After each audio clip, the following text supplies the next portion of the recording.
Well, good evening, all. Welcome to another Apologia. I'm just going to give us a quick sense of what to expect from the evening before we introduce our guest, Joseph Backholm, out to begin our dialogue this evening. So first and foremost, we're going to spend about 2 hours together tonight. The first hour we spend together will be just open discussion between Pastor Alec and Joseph, and then we'll take a 15-minute break to get some water, use the restrooms. They're terribly located, I'm so sorry. The men's restroom is on this side of the lobby, women's restroom is on that side. There are water fountains by each, and if you are a return guest and you left something on a previous time here, our lost and found is over by the men's restroom. And during that break, you'll find a multitude of tables if you haven't had the chance to explore them already. I'm gonna rattle them off really quick so you can get a sense. We've got our Salt and Light group, which has a referendum with open for signatures for Ref 5599 in the ongoing battle for parental rights in Washington State. They have a lot more information about that. Go chat with them. We have a table from our Edmonds School Board group. If you're a local, if you live around here, you want to be involved in influencing some of the school board decisions, being a presence there, chat with them. Also, we have tables for the Family Policy Institute of Washington, the Chuck Colson Fellows Program, and a late addition. If you notice some of the beautiful art over on this side of the lobby, there's a few pieces up here too as well. If you happen to be here this morning, significant part of our service. But the artist, Andy Sewell, is here at Pastor Alec's invitation, somewhat unrelated to what's going on tonight, but he happened to be here, and I'm sure Pastor Alec will share a little bit about the significance there. Great guy. So we'll spend an hour in conversation, take a 15-minute break, use the restroom, explore the tables, and then we'll be back. Our final about 3/4 of an hour or so will be a Q&A time answering questions that you all have texted in. So let me give you a sense of how that works. We're going to flash a number on the screens behind me. The kind folks up in the booth will pop it up a few other times as the evening goes on. Now, as soon as you have a question, send a text message to that number. If you wait till the intermission, it's probably not going to make the cut. Okay, so we're working to gather all those in advance so we can get the list to Pastor Alec and Joseph in advance. So if you have a question, send it right away. Yes, you can use your phone in church. You have permission from a pastor. Okay? All right. But on that note, if you wouldn't mind, slip the little notch on the side or whatever device you have onto silent. That's a great help as they're trying to delve into some deeper subjects, help them keep us focused and get the most out of what we paid for our tickets. So, okay. Without further ado, let me introduce our speaker. Joseph Backholm is Senior Fellow for Biblical Worldview and Strategic Engagement, I'd hate to see that business card, at the Family Research Council in Washington, D.C. He combines extensive legal, political, and policy experience with a love for the way that biblical truth cultivates human flourishing. Joseph has served as legal counsel and director at the Colson Center for Christian Worldview, as well as legislative attorney for 3 years and 10 years as the president and general counsel of the Family Policy Institute of Washington. Joseph is a Washington State native, which is fun for us.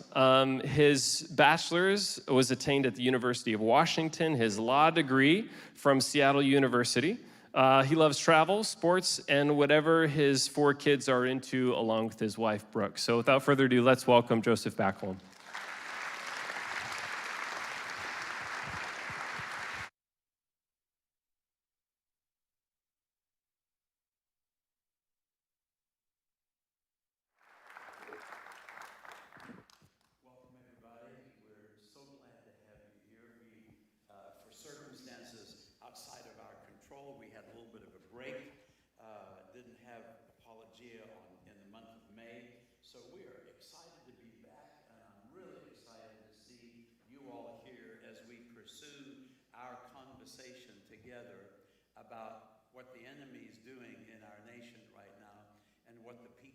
Are able to do. That's the bottom line.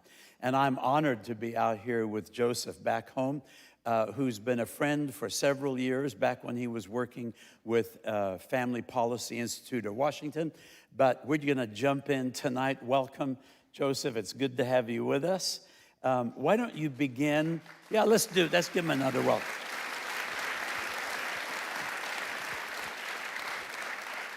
Take us on a little bit of a journey on what brings you here, or when you started off in life, what's been your faith journey, and what has been the circumstances that have shaped you to be who you are right now?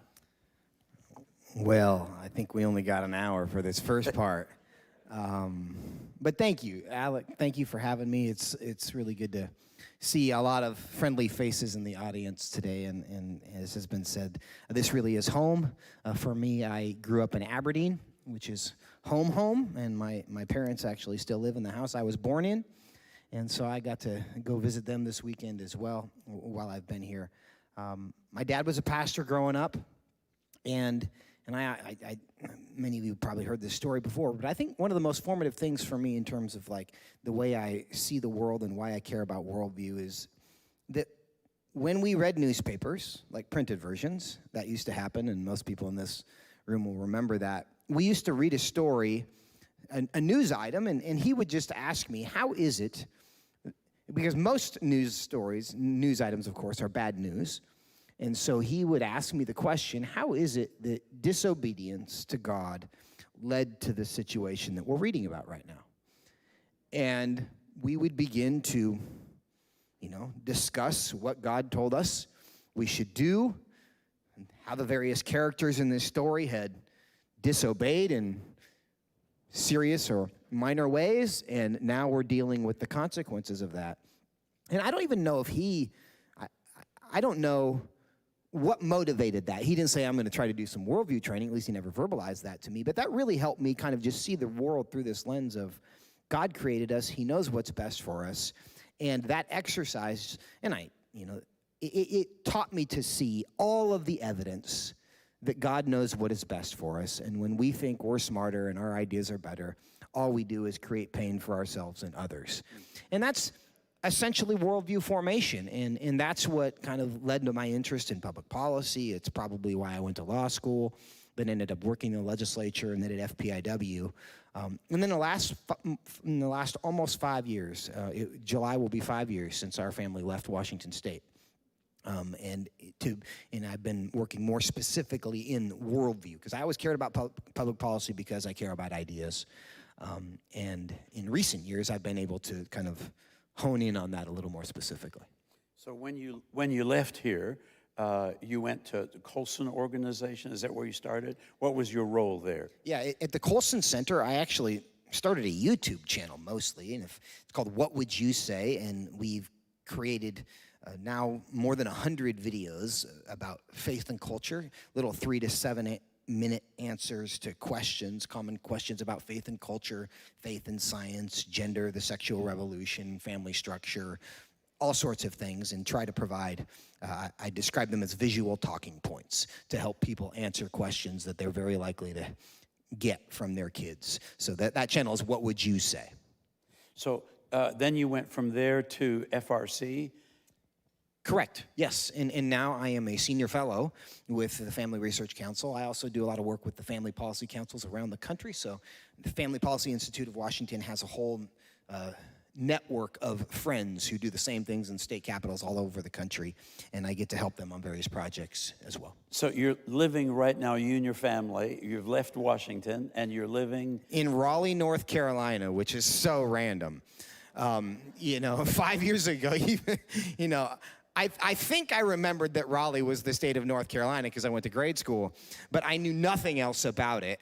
And now I live there. It's a wonderful place. It's a story I won't bore the audience with tonight, but God has been good to us. So coming back, you were mentioning in my office that coming back, there's some degree of nostalgia. You kind of feel good to be back. Yeah, truth is, like, doing that FPIW job for 10 years took a toll on me emotionally, and I was burned out, and there's no other way to say that. And so there was part of me that needed like the distance between myself and this state and a bunch of things that had happened.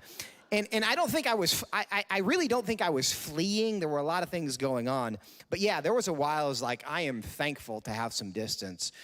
Even this weekend, and I've walked around Seattle a bit, and just yesterday, because we're from Aberdeen, I spent the day out in Olympic National Park with some friends walking, and boy, do I appreciate big trees now, you know, because that was so normal to me. Because I grew up in Aberdeen, sometimes my parents' yard would get 100 inches of rain in a year, right? And that was just normal, and so big giant trees were normal. Now that I've been out a little bit, I'm like, oh, this is wonderful.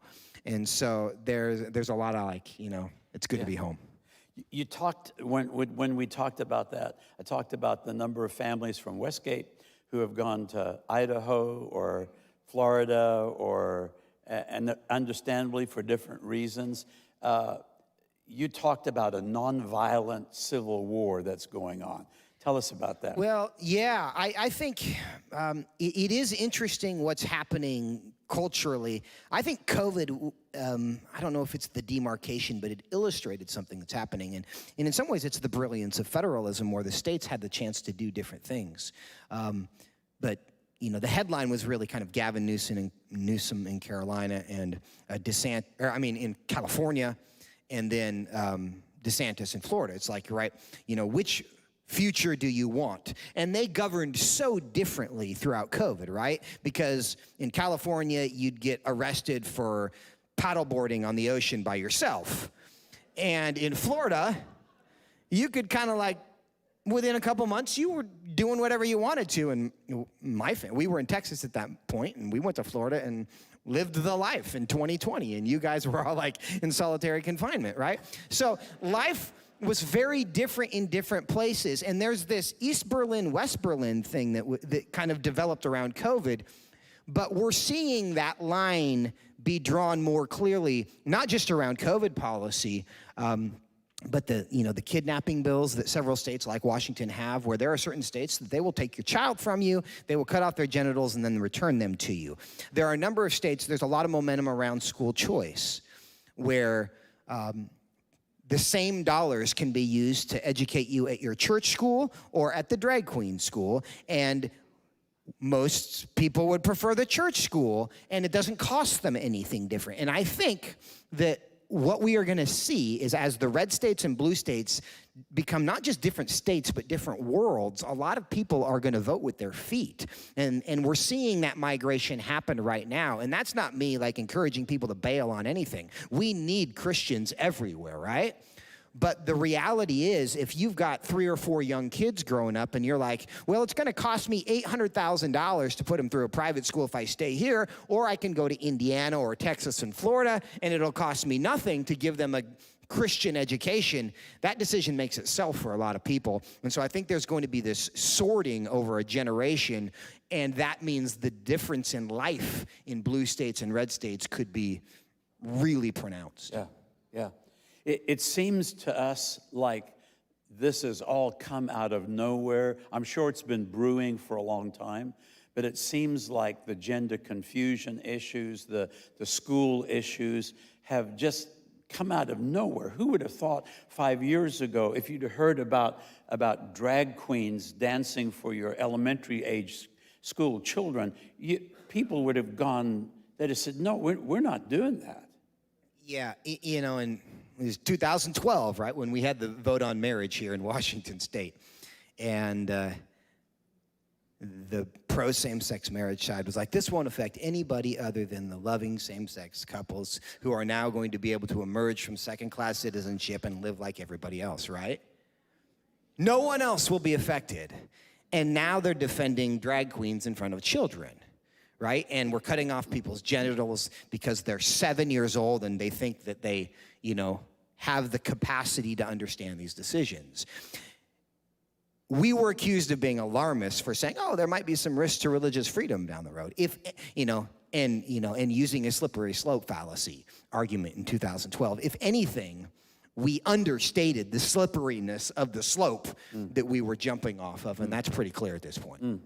So what's your recommendation to parents who are going to stay in the state of Washington? What options do we have?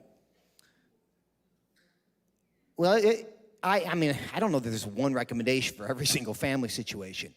I think, I've read through Daniel again recently. And growing up in Babylon is not a unique situation, right? Christians have been in hostile situations for a long time, always will be.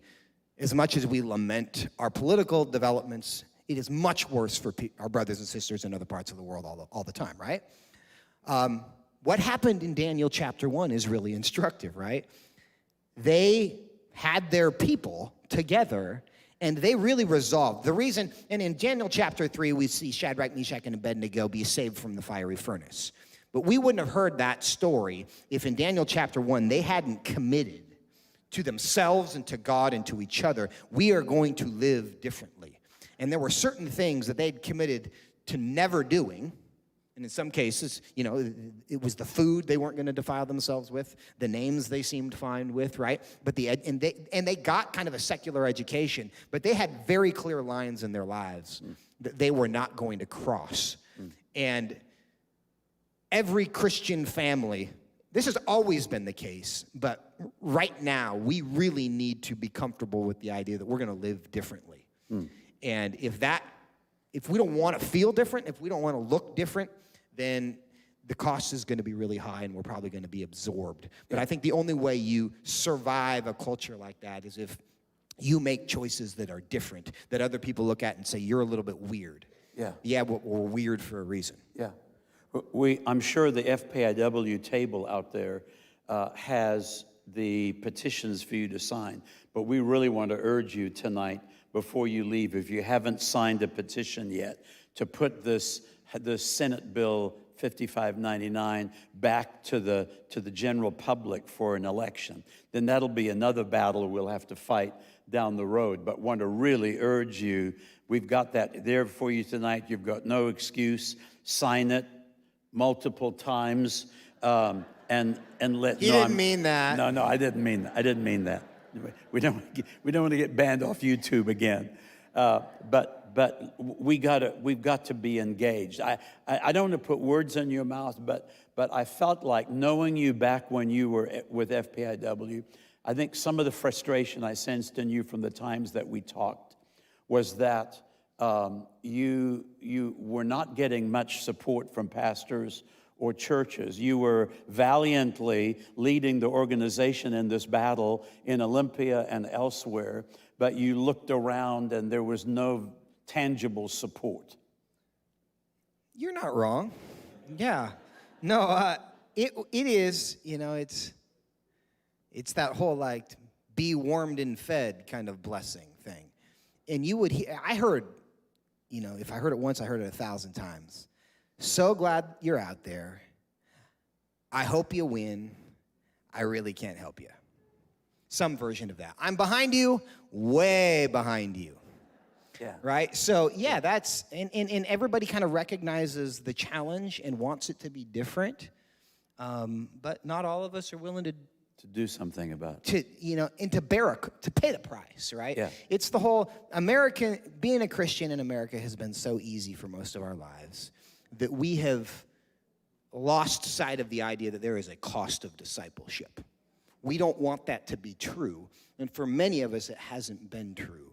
And so this idea now that this is going to cost me something, that I will be misunderstood, misrepresented, fired, mistreated, lose business relationships or business. Most of us are in until it costs us something. From the national standpoint, do you see movement? Are you and Tony Perkins pleased with movement in pastors and churches, or have things not reached that kind of a point yet where pastors are getting alert?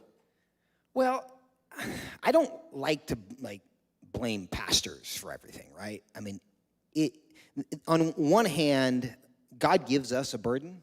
That's our burden, and we don't necessarily need to project that on everybody else. And I'm inclined to tell people, of course, Westgate people don't have this problem, right? They don't have to go motivate their pastor. Yes, and praise the Lord for that, right? There is good leadership, but on one hand, my response to people is, God's working on your heart with things. God's working on your pastor's heart with things. It's not your job to change his heart. Give him, encourage him, whatever, but don't get bogged down. Don't get sidetracked because somebody else isn't living out the passion that God has given you. If God wants them to do it, if he's going to change their heart, he's going to do that. That's beyond your pay grade. So you go do what God has called you to do. That being said, every day some people are waking up, but it's clearly not enough at this point. It's clearly not enough. And Americans are just too comfortable still. It's this idea that, well, it's not my kids who are having their genitals cut off, so that's really too bad. But I'm not going to change anything. I'm not going to get uncomfortable to go, fix that over there. I wish that the drag queen wasn't in that kid's school, but so far they're not in my school. So I'm just going to sit tight and, not try to rock the boat and cause problems in my little world. How do you read the national reaction to Anheuser-Busch, Target? Do you see good, healthy signs in that, in the national outcry? Yes, I do. I think that there is in America still this sense of decency, but it's also the way the left has been operating forever is, some people will be familiar with the Overton window concept. You just keep moving it. They're shocked and horrified once, the first time, but the second time, because they've seen it again, they're not shocked and horrified anymore. So what we are now shocked by has to be more intense than previously. And the left is very good at that. We're going to shock you. We're going to take the backlash. We're going to take the outrage, because the next time we do it, it will be less intense because now you're used to it. And so it's one thing to be shocked by it, and it's another thing to actually prevent it from happening in the future. So, talk to us about how the wrong worldview has gotten us where we are, and how religiously the left pursues their worldview. Well, no, that's an exact. I think that's a perfect way of framing this, because it's often set up as a conflict between the religious people and the non-religious people, and both sides are functionally religious. Secularism is just a different religion. It has creeds, my body, my choice. It has iconography. Right? They're flying, their symbolism is flying all over, especially this month. Why? Because this is the holiest of all secular holidays this month, right? We know that. They have holidays, they have rituals, they have excommunication from their religion. What is that? Cancel culture. If you violate their dogmas, if you disfellowship from them by violating their very strong and very clear moral code, they will disfellowship you. They will banish you to outer darkness until, of course, you repent. And if you repent, they may bring you back in if your apology is sincere enough and you write a big enough check to the right organization. You can be brought back into fellowship. So everything about secularism, they have a parallel to all the things that we have as Christians. It's just different. It's just a different religion. And so what we need to understand is this is not like one religion versus neutrality, which is what they would like secularism to be. Of course, it's not neutral. But this is really functionally a religious war. Why does that matter for Christians to understand? We go back to Genesis chapter 3. That's where the root of this whole thing, when sin enters the world, it's that question, did God really say, that the serpent asked Eve? And really, what we as Christians need to understand, this is not Democrats, Republicans, conservatives, liberals. This is God declaring one thing is good and true, and at every single point, Satan saying, did God really say that he made them male and female? Did God really say that marriage is a relationship between a man and a woman? That's what this battle is really about. And if we fool ourselves into believing this is just, a political skirmish, we are missing the big E on the eye chart. Yeah.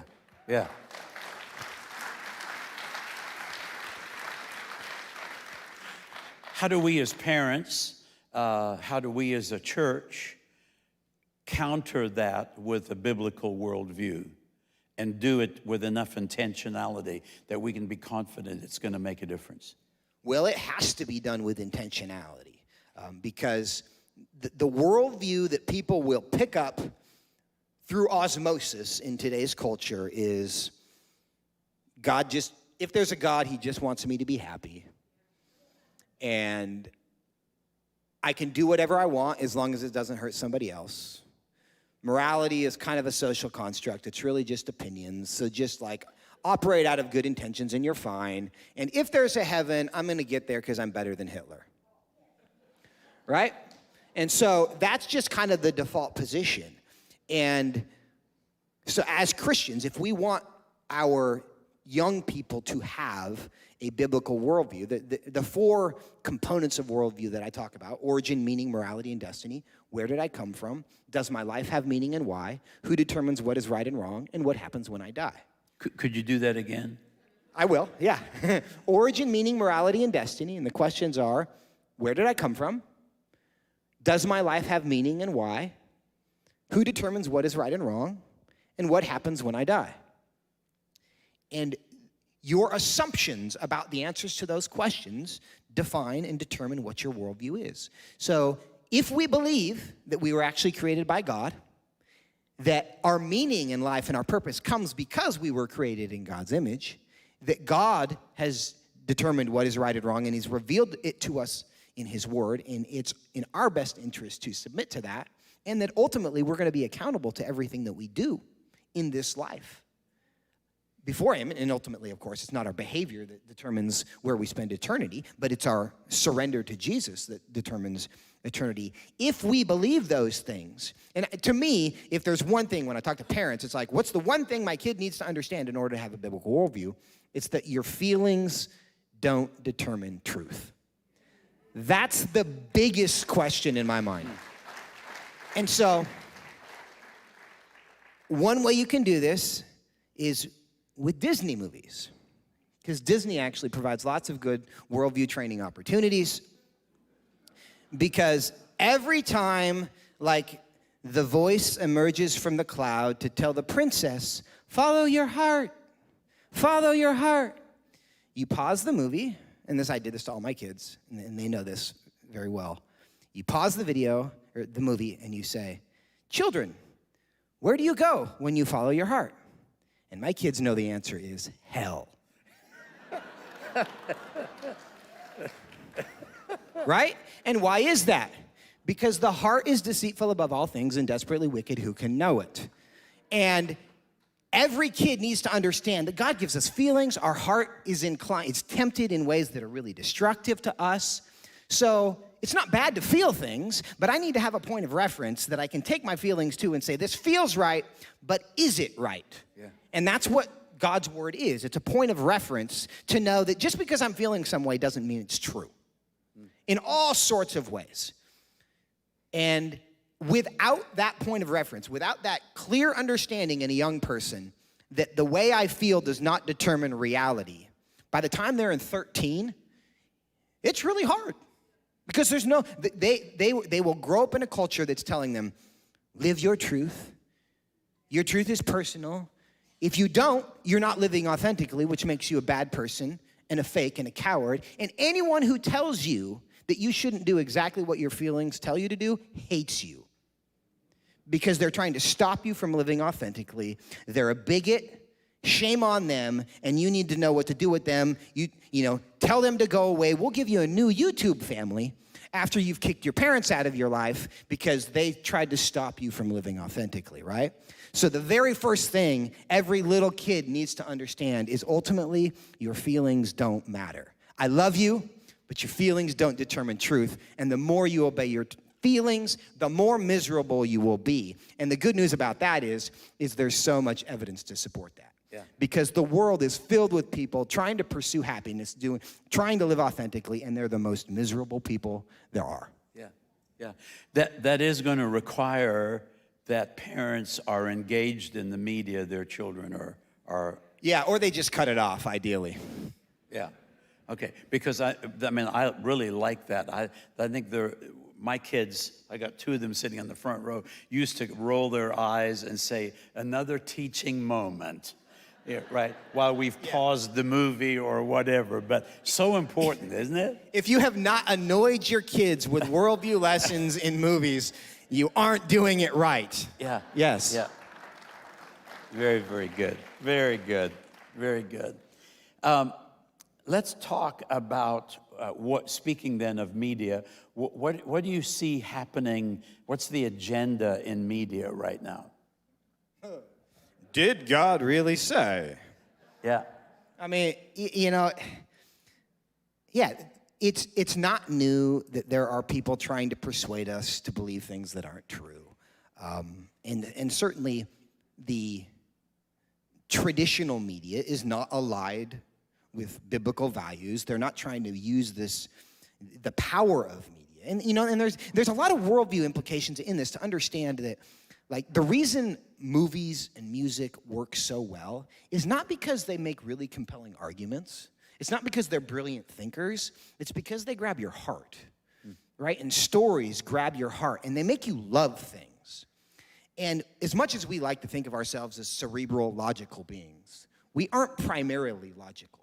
It's what we feel. It's what we learn to love. The values, the things that our heart is drawn to, beats, themes, people, ideas, right? That's what media does such a good job of, and we got to continue to pray that God just brings people into this space where we can use these tools that He created, stories, music, and use those to grab people's hearts and help them love the right thing. Yeah. Right? Because it can. And we've all had those moments where we saw a movie, we saw a moment, we listened to a song, and we wanted to be better as a result of that. We just need more of that because Satan has grabbed so much of that and tried to make us worse. Now, it's even more complicated now because you have, with social media, you have these algorithms. You guys, some of you might know the name Chloe Cole. She is now a former transgender. She is 18 right now. She came to identify as a boy when she was 13 or 14. She had her breasts removed. About a year and a half ago, she kind of came to her senses. But I was doing an event with her in March, and she told me she thinks the single biggest contributor to what happened to her was getting on Instagram. Because she got sucked into this algorithm of transgender videos that just converted her and convinced her that she was a boy. And there were things going on in her personal life and things she was insecure about. And her little Instagram community of the nonstop barrage of videos, because apparently she watched one or two, and so the algorithm decided she liked it, kept feeding her more and more, and pretty soon she had been converted. And that's what Instagram, and she got it when she was 12, I think she said. So that's a warning, but it's also an illustration of how this media is working. Yeah. And if we as parents don't know what they're getting, I mean, there's a lot of children being parented by the internet right now. Yeah. Well, without getting too personal, what do you do? Your wife's watching, I believe. What do you do with your children? Well, in terms of media? What kind of guidelines for social media? Well, we just have, like, with television, our rule is after dinner on the weekends, maybe. Which means during the week, it just doesn't come on. And, like, in fairness, like the phone thing, it's really complicated because even schools have, like, made phones like a necessity. Like, I can't even get assignments, right? And so never in your bedroom. We're constantly, you get reports of what your screen time is in the week. And it is constant work, right, to monitor this stuff and to make sure that they are on this. But they understand why it matters. So, yeah, it's diligence. We have rules about when, how, when the friends come over, you have a little basket. This is where the phones go. And, go be human and go do real things. Yeah. And so, it is exhausting, but it requires vigilance. Like TikTok is illegal in China, and they created it, right? They sent it here to, like, basically destroy our kids, and they don't let their kids have it because they know how destructive it is, right? So that just tells you what's going on with that. I actually believe that the day is coming in the future where it will be illegal for certain brains to have smartphones because it's more destructive than nicotine. We don't let kids smoke cigarettes. The idea that a 9-year-old would have a phone, what that does to them neurologically is terrible. And eventually that evidence is coming out. And I think the day is coming where we will say, yeah, you're not allowed to have this thing because of how bad it is for you. Tell me about the resources on this subject and others that you have at FRC and what you and FRC offer. Well, on media specifically, I'm actually think I'm on a tangent outside of like FRC's like wheelhouse. That's just kind of me pontificating about, you know, I have 3 teenage daughters right now, right? So this is a big part of my life. But the other resources in terms of that FRC has with news, the Washington Stand is its newest kind of news outreach. It's an online, it's a digital newspaper, which is producing good content every single day. I write for it occasionally, at least once a week. I do a podcast called Outstanding, which is new this year, and love to have you part of that conversation if you want to, and it really is an attempt to just kind of digest whatever is going on in the news on the worldview components of that thing. And oftentimes it is intended for, parents as an audience. And FRC, so Washington Stand is the website. I also do work within the Center for Biblical Worldview at frc.org/worldview, where we do specific worldview related. So those are resources that everybody can access. All right, so let's jump into some YouTube canceling conversations. The goal is to get kicked off tonight, I understand.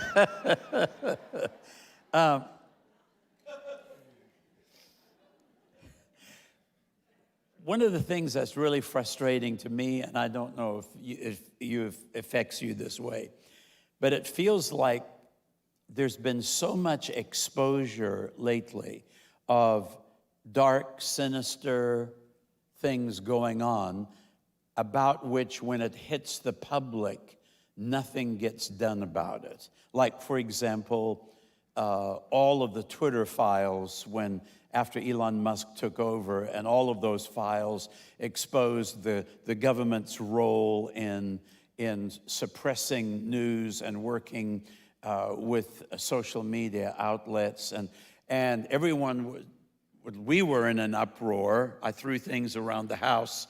No, I didn't really, but certainly it disturbed us, and I thought, okay, this is going to be it. This will tip the scales, and the DOJ will get involved, and we're going to see some action here. But much like Hillary's computers and cell phones, nothing ever came of it. You're an attorney. What's happening at DOJ? What's happening in the nation in terms of accountability and lawlessness? We have our justice system, especially at the federal level, has been deeply politicized, and I don't think there's any way around that. Our Constitution and the rule of law depends on the integrity of the people enforcing the law, right? And in our Constitution was created for a moral and religious people, and it is wholly inadequate for the governance of any other. That's how James Madison described it, because it gives the people and the public so much authority, and then you have to have people in order to enforce law that care more about the law than they care about themselves. And as a culture, that's really rare now. And so we have at the head of, in the CIA, in the FBI, the Department of Justice, there's lots of evidence that the people involved there are not primarily concerned in enforcing law equitably. Now, that doesn't mean that things like the Twitter files are doing nothing.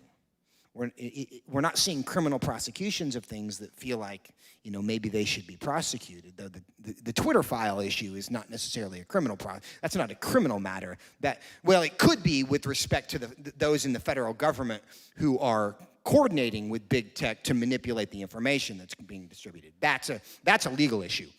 But Twitter has the right to say whatever they want, right? But what we see happening is the public trust of wherever they're getting information just eroding further and further, which is good and bad. It's bad in the sense that nobody knows what to believe about anything. It's good in the sense that it's creating a lane for alternatives. We have seen certainly the effectiveness of the traditional media outlets. The influence that they have is nominal compared to where they were 30 years ago. When people turned on the TV, they generally said something and everybody was greatly influenced by that. We are very cynical. That's not great, but at least it's a guard against being completely misled about some things. Where do you go for news? To me, often. I mean, no, I have the same challenge that everybody else has, right? It's you have to see so many different perspectives. And it's the beauty of the amount of, it's the beauty of the YouTube verse, it's of the podcast world, where you can get so many different perspectives on the same story, and then you can kind of begin to sort out who's giving it to me straight, who's giving it to me because they got some other kind of, objective. And each one of us needs to be, appropriately skeptical of the things that we hear because, and again, going back to the worldview part of this, and why we should not be tribal, right? Christians, the most important things for Christians is the truth.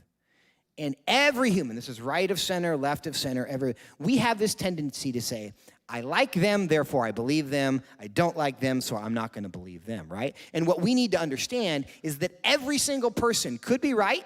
All the people that we hate could be right, and the people that we love could be wrong, and all of their hearts are equally capable of corruption, right? So we don't just believe something because somebody in the jersey that I prefer said it, and we don't disbelieve something because somebody in the jersey that I don't prefer didn't like it, right? We have to love truth more than anything else, which means we love the people all the same, and we are appropriately open to hearing what everybody has to say and appropriately open to being critical about what we're hearing. Because the challenge here, and the reason why our media have developed the way it is because it's all a business now. Like the Seattle Times is the way the Seattle Times is because if they said anything rational, the people in Seattle would hate it and stop giving them money. That's what MSNBC is. That's what Fox News will not say certain things because they know if they say true things that bothers their audience will leave. CNN will not say certain things because if it bothers their audience, they will leave. And so they're all creating their business plans, serving the product that they think their particular customers want. And very few Americans are interested in unadulterated, pure truth. And that's on us, frankly. So we've created this marketplace. So what you have to find is people that you are convinced care about truth more than anything else. They still might be wrong because nobody has a complete grasp on this. But you find those people, and you're going to get closer. If they're willing to look for reasons why they're wrong and their perspective is not correct, and they're not just using confirmation bias to find out why they've always been right about everything so they can feel good about themselves, those sources, whether that's left of center or right of center, are often going to lead you wrong. So do you have any particular sources? Well, okay, yeah. Fair. Totally didn't answer the question. FRC has a lot of resources. I mentioned the Washington Stand, Washington Watch. I listen to The Briefing very often. Al Mohler, I love that guy. That's a podcast. Al Mohler. The Colson Center does Breakpoint on a daily basis. They provide really good information. World does The World and Everything in It, and these are all podcasts I'm mentioning, but World Magazine. And I actually also write for World Opinions, which is a new opinion section in World Magazine, where some of the brightest Christian minds in America, and I hesitantly include myself on that list because I'm technically a writer. I don't know that I am that, but there are other people that I really admire who write for World Opinions. That's a really great, opinions section. World Magazine has always been good about delivering news, but now this opinion section gives you some analysis. So World, the Colson Center, FRC, what else did I mention there? The Briefing, Al Mohler. They're out there. I actually listen to a lot of Ted Cruz, not because I think he's innocent, not because I think he's free of bias, but his perspective on Washington, D.C. I found to be very helpful as an insider. He's certainly got a perspective, and he's a partisan, but I feel like I learn a lot from him about just kind of all the DOJ investigation, Ukraine stuff. he gives it to you in ways other people don't. Yeah. So I don't know, as an attorney, whether you followed some of the election stuff. This is where we get kicked off YouTube.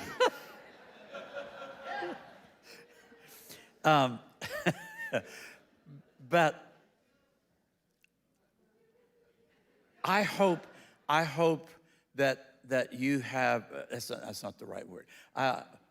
I'm looking for some perspective that will help reassure the people of God in the state of Washington that their vote is going to matter for something. And again, similar to a question a few minutes ago, you watch something come out of Arizona and you think, oh, okay, great. 149,000 votes were not valid, signatures not valid. Good, something will come. But nothing ever comes of it. And apparently, no courts that I'm aware of, no judges I'm aware of, have been willing to actually hear a court hearing on the subject. Do you have any thoughts on all of that? Well, all of that, and there is all of that. That's a complicated question because when you talk about like voting you have 50 different states. And so every state has their own like voting rules. And so in theory, if you wanted to litigate those things, there's a whole bunch of different laws that you have to deal with, and they're not consistent. And we saw all sorts of shenanigans in 2020 because all the rules were changed under a state of emergency with COVID, and that was super sketchy.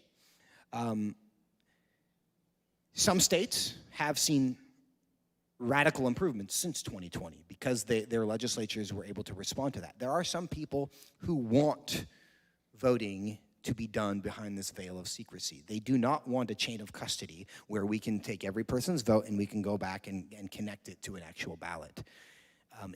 It's actually not that hard to create trust in the voting system for the voter because that chain of custody, there are many states where that happens and you can create that. But there's a lot of people who don't want that. And it's not hard to speculate about why they wouldn't want that, right? My starting position, and you've heard kind of what I think about human nature, is I think people are inclined to do bad things. And when the stakes are as high as it is in voting, basically I'm in the position where if they could get away with cheating, then they will. Because that's human nature and the stakes. And we're talking hundreds of billions of dollars at stake and all sorts of social issues. So the idea that we're dealing with a bunch of people who will cut off the genitals of children, but they're too pure to monkey with an election outcome, I just don't buy that, right? So if they can get away with it, they will get away with it. And we have in many states a system where you can get away with it because there's no way, and Matt, you want to just go back and check your work. So that doesn't mean I can prove in all sorts of situations. I haven't been convinced in every state that there was massive voter fraud that changed the outcome of election. And that's why some of the, litigation didn't proceed. Because you have to have evidence for things, and that's the convenient situation that has been created is you can't prove something wrong happened. It sure smells funny, but you can't go to court and say, Judge, this smells funny. Well, he needs more than that, right? And so ideally, if we have people who are primarily interested in the truth, in the rule of law, and they understand why the process matters as much as the outcome, then they're excited about creating a system in which there's a chain of custody. We can verify everything that happened after the fact. We don't allow ballots to come in for a month after the election, after people know how many ballots they need to have, right? Some of these things are obvious and can be fixed, and I think we are right to be skeptical when people choose not to create that system that encourages public trust. Yeah. All right, we got to vote. We got to get out there anyhow, right? Oh, yeah, and let me go to that part of this. Yes. And again, the worldview part of this is we just have to remember, who's ultimately in charge of this whole thing. And that's not the people that we think are in the smoky corner rigging elections. That might be real, but ultimately God is at work in this, right? And he uses, all he's ever used is broken things and broken people and broken processes. So it's our job to control what we can control. That's always been all God has ever asked us to do. And God can, I'll go back to Genesis chapter 3. He can turn the heart of a king because he pulls you out of a fiery furnace because all you did was obey zealously. That's all he needs us to do is obey zealously. And it's still true that the local level, we have the biggest chance to make a difference. Those school board races, often which are unopposed, sometimes it's only hundreds of people voting. Fortunately, more people are involved in those these days. But, the White House thing is kind of hard to figure out because you got 50 states and there's a lot you don't control there, even the governor's elections. But there's a lot that we have control over at the very local level. And so there's always been this element of, I don't know if I'm going to get sick and die next week, get hit by a bus. There's a ton of things I don't know about the future. You don't know what's going on in every dark corner of America. But we have a chance to steward some authority, and we're just going to obey and trust that and know that God has control of those things and not just, worry ourselves sick trying to control things that we don't have any control over. Let's do our best. Yeah. One person can make a difference, and everyone should try, and then let God make that happen.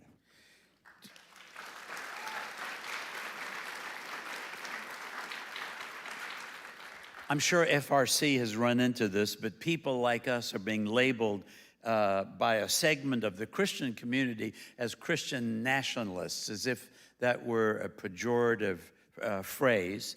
How do you respond to that accusation?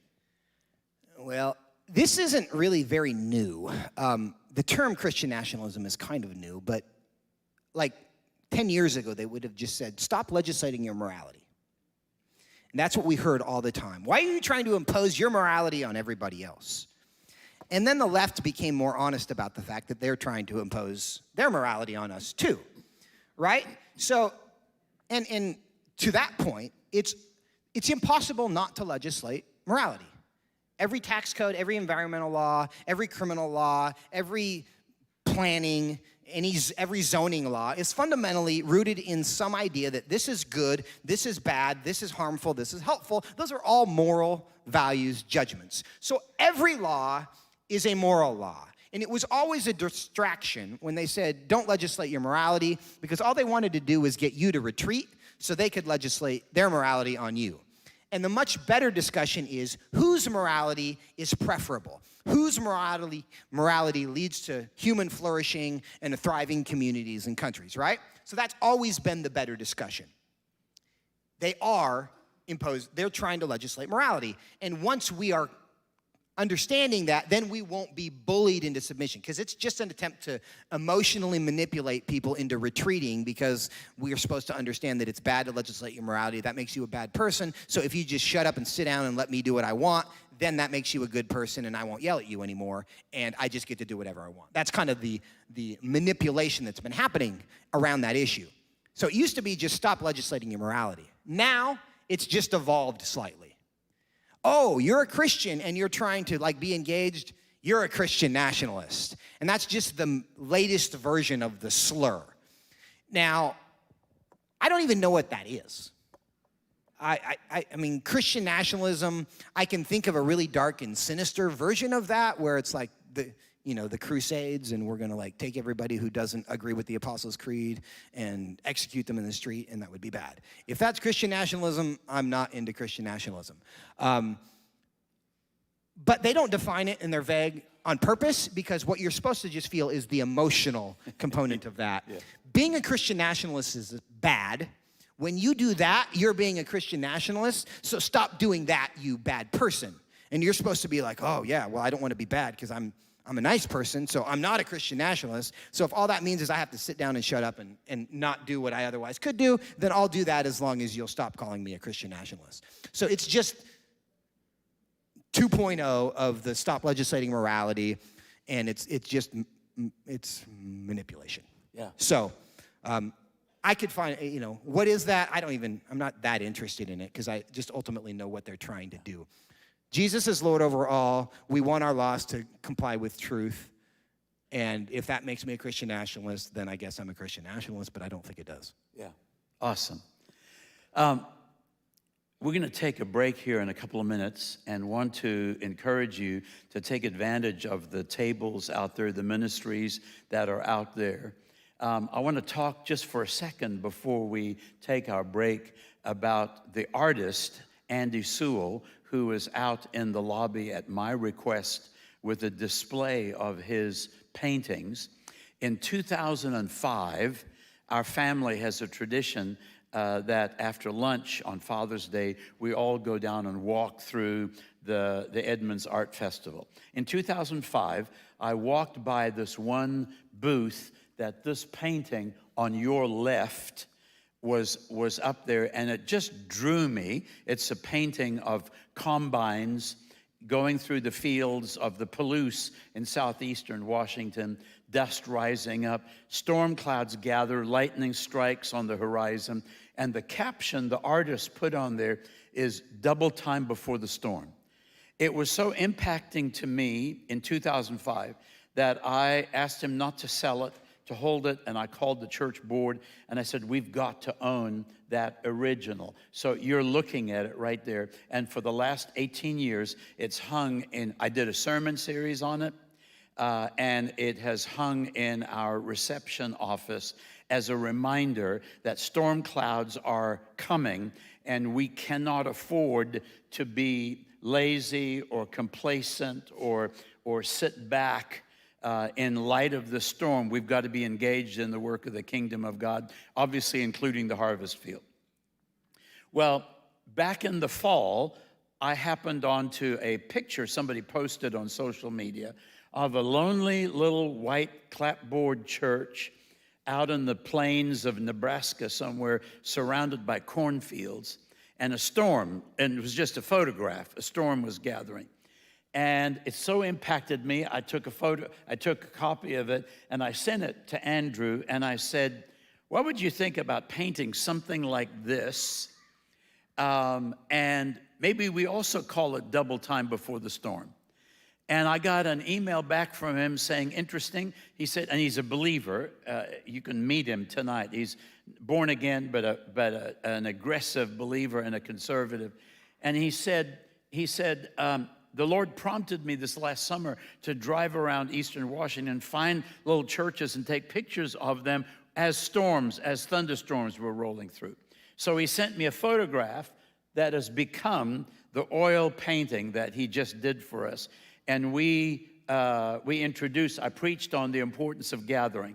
I'm firmly convinced that the theology of the New Testament does not recognize any kind of solid Christianity apart from us being in community of faith together, face-to-face community of faith, which is the reason that we opened when Inslee said we shouldn't open. Not because we were trying to be politically aggressive, but I absolutely believe that the body of Christ is not non-essential. They're essential to life in the community, and we need to be gathering together. So his title for it is Gathering Before the Storm. And I actually think the storm is on us. We've been talking about it tonight. I mean, this is stuff, we've been talking about stuff tonight that 10 years ago we would never have imagined even talking about. And now we're talking about it, and thankfully Christians like you are saying, we not only need to talk about it, we got to start doing something. So I want to encourage you. I asked him to stay over tonight just in case you may want a print of that, and you can stop by his table and order it, plus some other work that he does, and you'll be supporting a radical believer from Southeast Washington if you take a look at that. Stop at the tables, also in the back, sign the petitions against Senate Bill 5599, and let's get rid of those voting machines and start voting. Amen?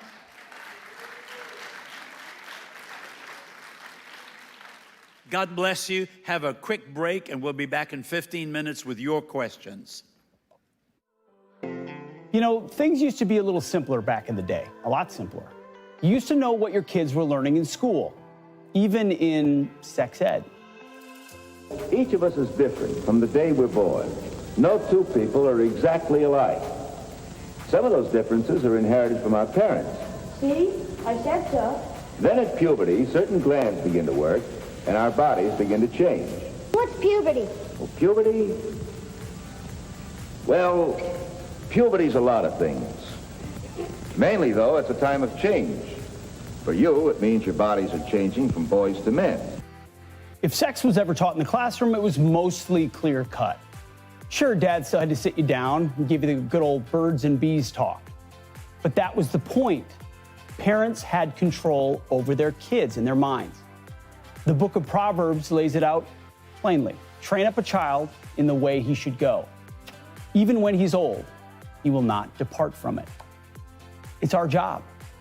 But today, that biblical truth has been turned upside down because parents are being replaced by an agenda. I told all my students that my pronouns are they, them, and that my honorific is mix. I teach in an explicitly trans-affirming high school. We have gender support plans. We have a gender-affirming wardrobe at our school. With my students being second graders, I had to make sure that my lesson was appropriate for that age group. I explained that it could be a boy that's a girl that's a boy, or someone who feels like neither. Now, why I felt okay sharing this was because they know that I identify as neither. I go by mix. What's happening in the classrooms has become an assault on boys and girls, moms and dads, on families. The radical left has intentionally destroyed the innocence of kids by hypersexualizing them, confusing them on topics that are difficult enough for adults, let alone kids who are already otherwise confused and finding their way. Instead of learning wisdom and logic and phonics and history, kids in our government school system are learning that being white makes you the bad guy. Being cisgender, otherwise known as straight, is so last decade, just not cool anymore.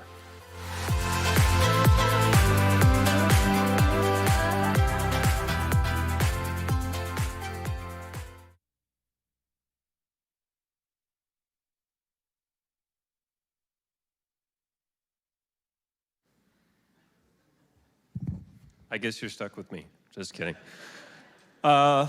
Maybe they're lost in conversation from all the good questions that you all have sent in. So maybe a round of applause, and if I say their names loudly, that will cue them. So would you help me welcoming Pastor Alec and Joseph Backholm back to the stage?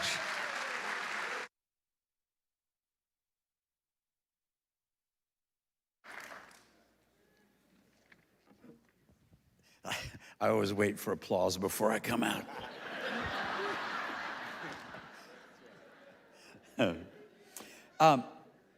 You sent in some amazing questions. I don't know that we'll be able to get to all of them, but we'll jump in. What do I say when introducing myself at a meeting and I'm asked to give my pronouns? No. No. No.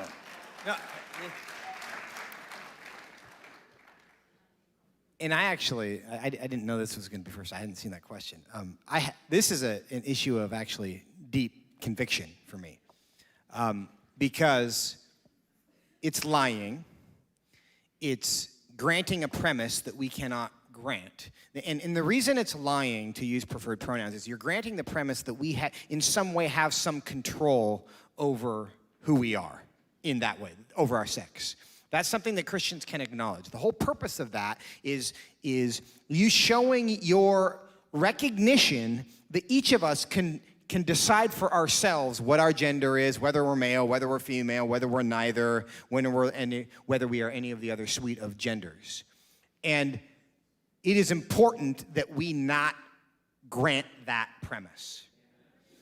And so if somebody says, right, and it's important as a matter of conviction, so that we're not lying about the world that God created, right? But it's also really important that when you get that chance, you plant that flag very early, because it's going to be uncomfortable. And here's the deal. If the first time, oh, it's not that big of a deal, it's just a pronoun, and I don't know these people, and I don't want to make a scene and be difficult.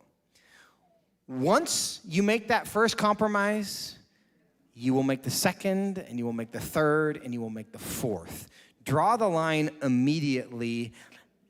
Show the world that you don't work for them, so to speak. Even if it's your employer, I don't work for you in every sense. So I'm not going to lie for you just because you think it's, would be polite. of me to do that. It's not a courtesy issue. It's just, and here's an analogy. Actually, if you want to see my full thoughts on this, you can go Google why I don't use preferred pronouns by Joseph Backholm, because there's an article I wrote about this. By way of comparison, ask them, how would you feel if every time you addressed me, I asked you to say Jesus is Lord? And because I think that's true, and it would make me very happy to hear you say Jesus is Lord every time you talk to me. Now, it's not substantively that different, because when you use a preferred pronoun, what you are saying is you are saying you are a self-created, autonomous being. You have the right to determine for yourself who and what you are, which is a religion. It's like Allah Akbar. Jesus is Lord, whatever kind of religious statement you want. It is a religious statement. It is not a pronoun said out of courtesy. So if they're willing to say, and honestly, you're probably not going to do this, but by way of analogy, they will not say Jesus is Lord every time they address you. And for the same reason, I will not use your made-up pronouns as a way of like bowing to your religion. Yeah. So that's why the answer is no. And when you draw the line immediately, then you're done fighting over it. This is who I am. This is who I'm always going to be. I won't sell out to you. It doesn't matter what you threaten me with. So now let's be friends. Very good. Very, very good. What about the accusation in light of that you're not being tolerant, you're intolerant? You're not being tolerant. I agree with that. And why are you not being tolerant? Because the God that we serve is not tolerant. If tolerance was God's goal, Jesus would not have to have come to die for the things that he cannot tolerate, right? This idea that tolerance is not a Christian virtue. Tolerance is a secular virtue meant to undermine all the real virtues like chastity and honor and courage and all of those things that God actually wants us to do. The fruit of the Spirit is love, joy, peace, patience, kindness, gentleness, long-suffering. Tolerance is not among the list. And if tolerance was that important, Jesus' death would not have been necessary. So we don't tolerate things God cannot tolerate. We don't do so in a self-righteous way, but just in a recognition of the fact that those same things that God cannot tolerate are going to destroy you, and I'm not going to hold the door open for you on your way to hell. I will do my best to stop. I cannot necessarily stop you, but I'm not going to hold the door open for you. And if you find that to be offensive, well, that's not necessarily my problem. They killed Jesus, so they didn't all love him either. I'm in good company. Okay. I see sensitivity training in your future. Yeah. Well, it is. It's like church sensitivity training, right? No, but seriously, it's sensitivity to the right things. Yeah. It's sensitivity to the Holy Spirit and the fact that he didn't send you here to just like not make waves all the time. That is not our calling. Now, to the extent it is up to us, be at peace with all men, right? We don't pursue conflict. Neither do we fear it, because Jesus would not have spent so much time telling us what to do when we are mistreated if he did not expect us to be mistreated. Yeah. Right? Yeah. And if you're not being mistreated, the reason in this culture, if you never face conflict, if you never feel weird, it's because you have totally compromised. Yeah. Yeah. Very good. Very good. Many pastors are afraid of losing their 501c3 status because of speaking out on these issues, these political issues. Are you aware of there ever being a case of this happening? There was, like, in the Clinton administration, like in the early 90s, some church took out a full-page ad in the New York Times against Bill Clinton. And I think there was actually like some kind of action. They eventually got their 501c3 status back. So the ever, yes. But the response, the counterbalance to the ever is that there are literally, the Alliance Defending Freedom conducted their Pulpit Freedom Sunday, of which I believe you were part on many occasions, for most of a decade. And thousands of pastors were intentionally violating the IRS rules, recording the sermon, printing out a transcript of it, and mailing it to the IRS in attempt to get the IRS to try to enforce their law so that they could go to court and prove that the IRS rules were actually unconstitutional. And the IRS will not take action against any of those churches that are purposely violating the law. So if the people trying to get in trouble for violating their 501(c) status can't, the chances of you getting in trouble, Pastor, are very, very low. And if for some reason it happened, there's an army of lawyers dying to represent you for free, so you'll be fine.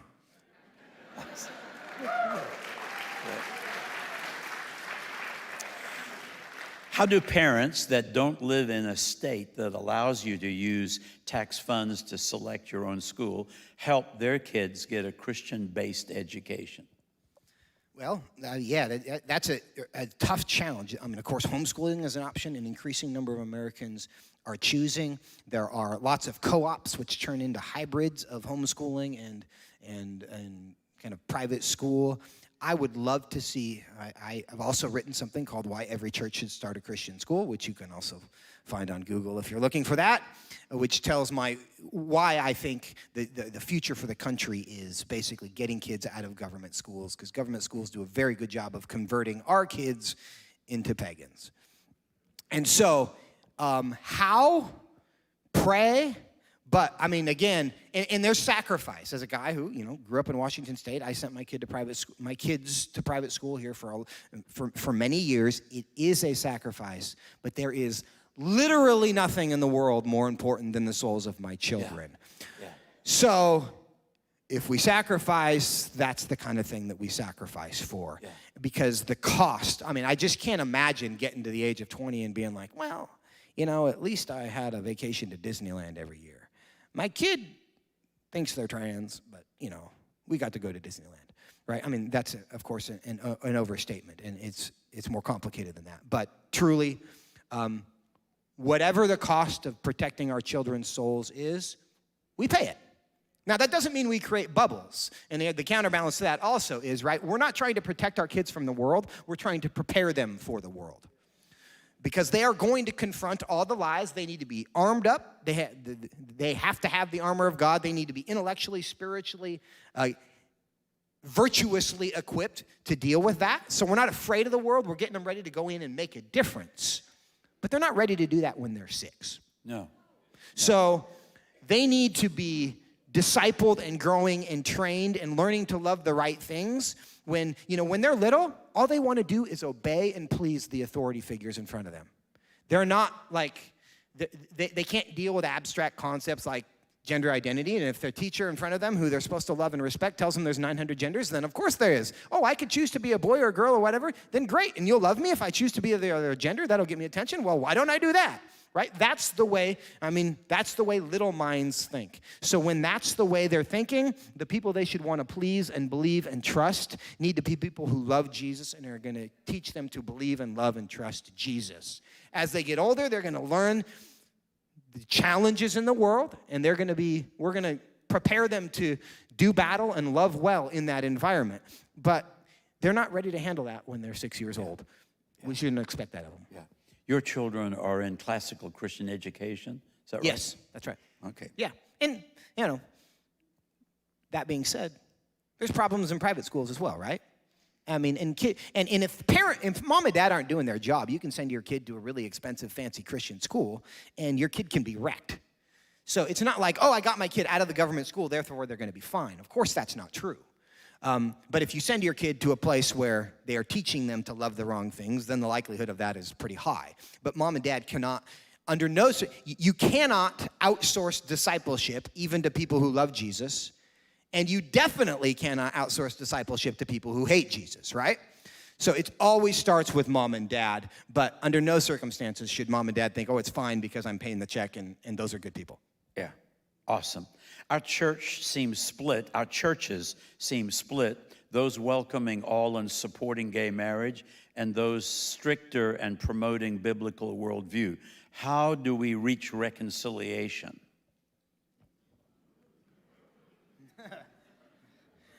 Well, no man can serve two masters. I don't know that those are reconcilable. I talked about the components of worldview, origin, meaning, morality, and destiny. Where do I come from? Who determines what is right and wrong? Does my life have meaning, and why? And what happens when I die? And we know how the secularists feel. They ultimately have decided, I am the final authority because there's probably no authority above me, and if there is an authority above me, then all he wants is for me to be happy, and the only person who can know what makes me happy is me, and my feelings tell me that, right? Therefore, that logic leads them to be in charge of themselves, and that's most of the people just floating around in the culture. There is an argument within the Christian world where it's like, well, of course God is in control, and of course he has revealed his truth to us in Scripture, because that's the Christian answer to the question, but the Bible's just so confusing, and we don't know really what it says about anything, because there's all these people who are debating it, so really, we just need to try our best and do what we think is right. And the result of that is this. Once you deny the fact that God's will can actually be known about anything, that the Bible actually tells us something that's believable, the result is, well, it's just up to me to decide what God thinks, which is no different than the secularist down the street who says, it's just up to me to decide what is right. The conclusion is the same. The reason I say that is because the Christians who support same-sex marriage from the way they view the world have much more in common with the secularist who denies that the Bible has any authority than they do with those of us who say the Bible is clear, it's our job to submit to God's will, because they are both in a position of believing it's up to them, and as long as they have good intentions, everything is fine. And so I'm not sure that we are actually in the same tribe, is my way of saying that. So we don't reconcile of course we don't start wars. Again, it's not the purpose is not to, but we have to have unity around the right things. And if the unity that we have is not around Jesus is Lord of all and we have submitted ourselves to him completely, it's not unity that we want. What do you see? I think that's very true. I think it's true. What do you see as some of the major strategies the Lord is using to destroy the works of the devil in this particular age? Do you see God at work? Yes. Is God at work? Of course God's at work. And honestly, I think, we've talked around it, but I think we might look back and see COVID as the greatest blessing our country ever got. As hard as that was, we've been praying for things to change, right? Because nobody was excited about the status quo. And the reason why I say that is because it exposed so much of what was happening behind this curtain while we were just kind of comfortable paying attention to other things. And if that was the thing that exposed what was going on in the government education system, which is just destroying the souls of our children, that got a bunch of parents engaged and interested again, and now at the same time, the Supreme Court has clarified that it is discrimination to use tax dollars for secular education, but not for religious education. You can't discriminate against religious organizations. That could be the moment where where our culture gets saved, quote unquote, because I think the only thing that we need to do to really turn around the culture is to disciple our own kids in our own buildings for the 16,000 hours they spend between kindergarten and 12th grade, and that could be the moment that made that possible. Yeah.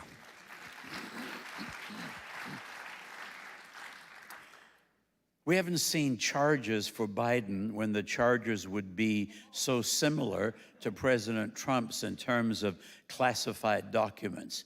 Who would be able to bring those up? Merrick Garland. Will Merrick Garland bring those charges up? Absolutely not. No, now, they're trying to make a legal distinction between all of the documents found at Mar-a-Lago and all of the documents found in Joe's garage. You know, that's what lawyers do, is they try to make distinctions between things. And they say that Biden did it accidentally and Trump did it on purpose, and that makes it substantively different. And so, you know, he could face up to 20 years in prison for what the charges are. Now, I don't think that's going to happen, at least not to that extent. But I think the reality is most Americans, and of course they found him in Pence's house as well, and I think the reality is you start going back administrations, you could probably go to anybody's house and find classified documents, because I just think that's kind of how it's been operating, and it wasn't until like Trump derangement syndrome took over that, you know, we became really concerned about that. And I say this as a guy who is very critical of President Trump, so this isn't like, you know, yay Trump, all things. But yes, this looks very much like an unequal application of the law. That's going to have probably more political implications in the near term than legal implications, because people are sick of the idea that, oh, those two guys did the same thing. He got prosecuted. He didn't. That kind of smells bad. Yeah. So is Biden going to face charges out of this? I don't think so. No. Although, if I go into conspiracy theory land, which I could, I'm not sure they want Biden on the ballot in 2024. So there could be a movement that says, well, we had to press charges against him.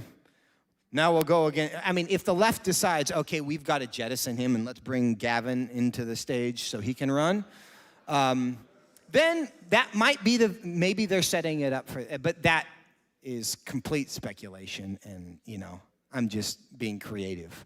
But I don't think that they're going to bring charges against him. Yeah. Is there any kind of legal action in the works on biological men competing against women and sidelining women in sports? Yes, there are, and there was an argument, I think, in the 11th Circuit this weekend, or this last week. The Alliance Defending Freedom is doing some great work on this issue, and there's a number of high school athletes, females, who have been displaced by a number of boys, specifically Connecticut. I don't know how Connecticut became the place where all the kind of fast boys became really fast girls. That happened in Connecticut. But there is litigation happening around that. Do you see any hope? Yeah, well, there's going to be circuit splits on this issue, and eventually the Supreme Court is going to have to decide how to resolve this. The Supreme Court's been good on some things, but they also, you know, on the trans stuff, they already decided that for purposes of Title IX, sex means gender identity, and they just kind of made that up. So they have not been awesome on this issue, but we can pray, and we can hope and make good arguments. It's good facts and good lawyers, so we'll see. Awesome. Can you please comment on SPLC putting Family Research Council on their hate list? Yeah, some people might need some context there. The Southern Poverty Law Center, in about 60 years ago, they did some decent work on, you know, racial issues in the South. But in recent generations, they have basically become a left-wing hate group, which is probably the best. And they have a hate map where they basically said everybody we disagree with is a hate group. And so they have like the Ku Klux Klan and all of these, like, and there's not like robust white supremacist organizations in the world, but there's a handful of them, and they put them on this map. And then they've also included the Family Research Council, the Alliance Defending Freedom, some of the state policy councils, basically because they don't like what they say about gender and things. So they've become like this, they just take people that they don't like, put them on a hate list map, so then people on the left can say, oh, you guys are a hate group, you're terrible people, therefore we will ignore everything that you say. And so it's a ploy that has made them literally hundreds of millions of dollars. They have a lot of money as an organization kind of running this map. And it's very convenient for progressive politicians who just want to smear people that they don't like. I'm still waiting for someone to create the Northern Affluence Law Center and create a hate map and just put all of the left-wing organizations on it. So then the Republicans can say, well, according to the Northern Affluence Law Center, you are also a hate group, so we're at a standoff.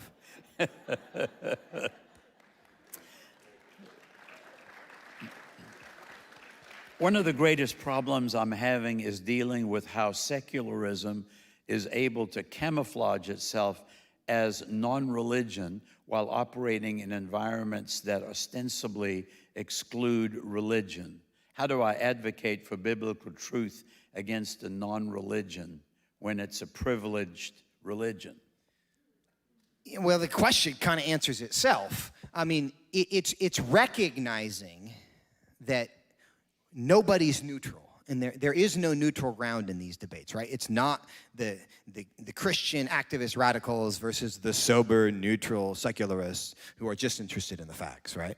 They are competing worldviews, functionally competing religions, and we talked about that earlier. And so I think the awareness of that is actually the first step to combating it, because the idea that we Christians are opposing neutrality and we're trying to impose our bias on this other environment that is just trying to find the truth is just fiction. And so we need to know that that's fiction. And so we engage those debates, not ashamed of our own perspective and our bias, but aware of the fact that they are coming in with just a different perspective and a different bias, arguing for a different worldview and a different religion, which is mean we can fight, we can advocate just as zealously and enthusiastically, and in our cases, graciously and lovingly, as we see on coming from the other side, without any pretense of shame or embarrassment or what I'm doing is inappropriate, because ultimately the stakes are super high, way beyond elections. So I think the recognition of that debate, of the fact that neutrality does not exist, is the first step to, pushing back against the secular religion. Yeah. Awesome. Is there any hope for Washington State regarding voting in fairly a conservative governor or legislature? We need hope. Well,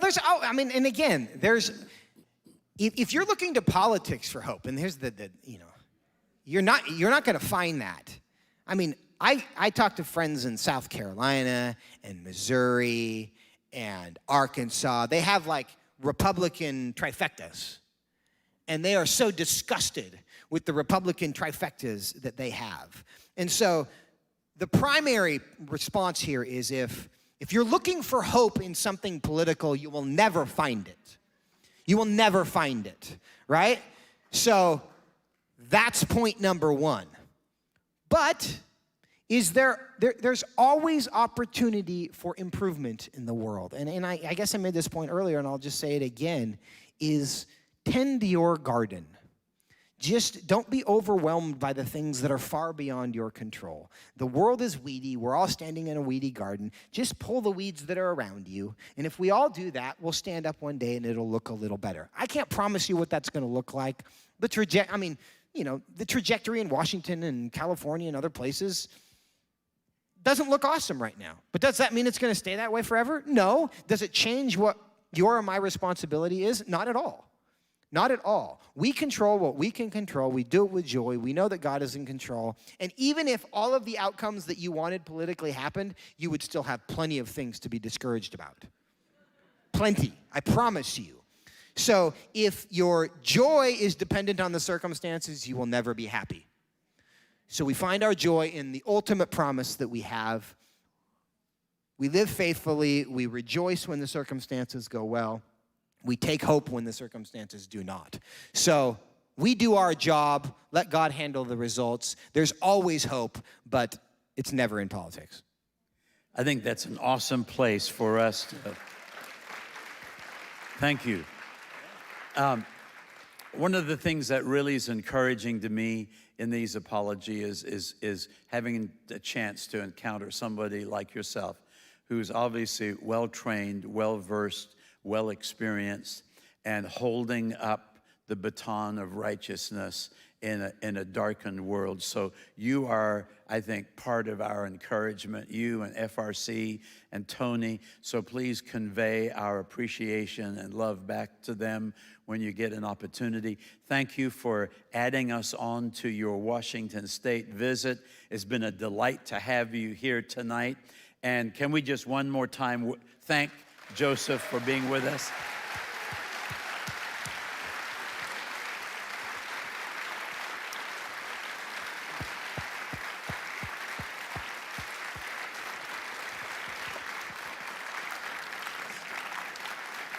Stop it.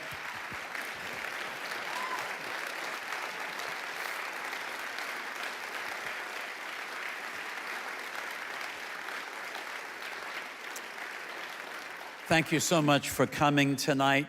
Any of you are able, if any of you are able to support Apologia, it really is appreciated. It's not in Westgate's regular budget, so your contributions are hugely helpful for us to keep the guests coming and keep the subject going. Let's close in prayer together. Father, we give thanks to you for men and women. We thank you for people like Joseph that are standing against the tide of darkness and being a voice, Lord, a light in the darkness. Thank you for him. Bless he and his family. Anoint them for every task that you've given them to do.